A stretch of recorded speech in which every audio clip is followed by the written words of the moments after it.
In this tutorial in CyberLink AudioDirector, we're going to show you how you can extract either the instrumentation from an audio piece or the vocal. You can separate it to make a karaoke track or instrumental track, for example, or simply isolate the vocal. On the screen we have a vocal, and I've got the acknowledgement of the place where it came from. And I'd like to edit this in AudioDirector. So I'm going to right-click and choose Edit Audio. And then I'll choose Edit in AudioDirector. That will load my copy of AudioDirector. And here's my audio to start with. So we'll go about to the middle and we'll play a few seconds of it. And this is the normal audio. So we'll pause this, we'll move it back here, and I'm going to click on the Adjust Audio section on the left panel. And then I'm going to drag down to the very bottom one and choose Vocal Remove Boost in Music. That opens up the panel you see here. I'm going to click on the preview. Now when we start to preview this, let me pause it, move it back to the middle section here.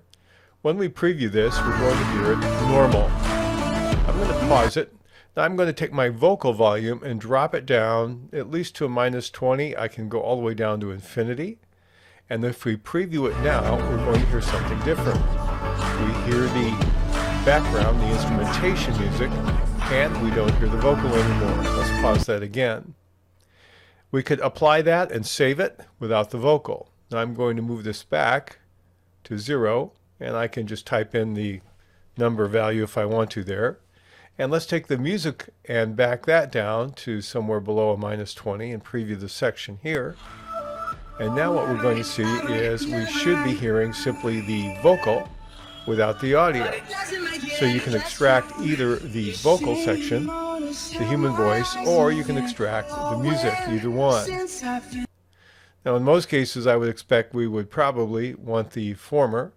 So I'm going to change this back here. So I'll drop it down as though we want simply in this case to have only the instrumentation. And if I like that, I'm going to click on the Apply button at the bottom. That will update this in AudioDirector. And if I'm using it in conjunction with PowerDirector, I simply close the program by clicking on the X in the upper right corner. And it says it will save the changes. And now if I listen to it on my primary track, I'm going to hear it without the audio of the singer. All I hear is the instrumentation. So if you want to do that, that's one way in which you can use AudioDirector to go either with the vocal or with the instrumentation and separate one from the other.